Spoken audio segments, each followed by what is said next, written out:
की बड़ी खबर के साथ संसद के शीतकालीन सत्र में सरकार एटॉमिक एनर्जी बिल समेत 10 महत्वपूर्ण बिल लाने की तैयारी में है। एटॉमिक एनर्जी बिल में प्राइवेट कंपनियों को भी न्यूक्लियर पावर प्लांट लगाने की अनुमति मिल सकेगी। अभी देश में सारे न्यूक्लियर पावर प्लांट सरकार के कंट्रोल वाली कंपनियों जैसे एनपीसीआईएल के जरिए ही बनाए जाते हैं।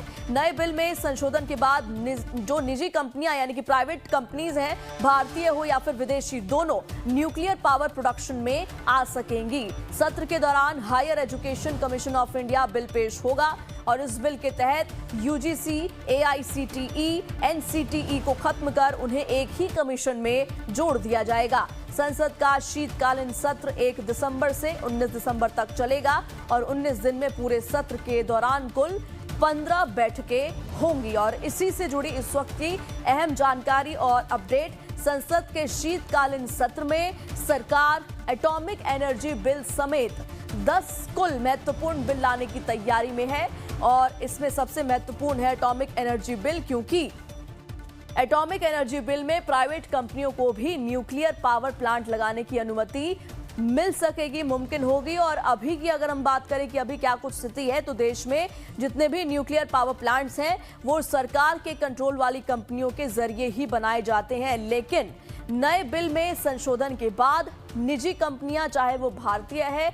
या फिर विदेशी, न्यूक्लियर पावर प्रोडक्शन में इंक्लूड हो जाएंगी, आ सकेंगी। और सत्र के दौरान higher education commission of India bill पेश होगा और इस बिल के अंतर्गत, इस बिल के तहत यूजीसी, एआईसीटीई, एनसीटीई को खत्म कर उन्हें एक ही कमीशन में जोड़ दिया जाएगा। और शीतकालीन सत्र की अगर हम बात करें तो 1 दिसंबर से 19 दिसंबर तक ये जो सत्र है वो चलेगा, यानी कि 19 दिनों का ये पूरा सत्र और 19 दिन में पूरे सत्र के दौरान कुल 15 बैठकें होंगी।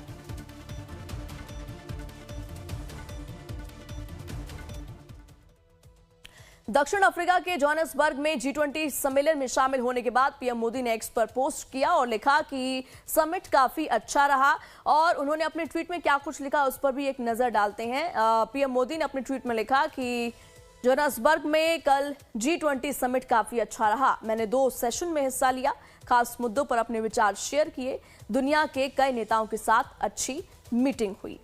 तो आपको बता दें कि G20 समिट का आज तीसरा दिन है और आज ही समापन हो जाएगा, क्लोजिंग हो जाएगी और साथ ही साथ हैंडओवर सेरेमनी भी जो है वो आज ही रखी गई है। तो जोहान्सबर्ग में G20 समिट जिसमें शिरकत की है पीएम मोदी ने।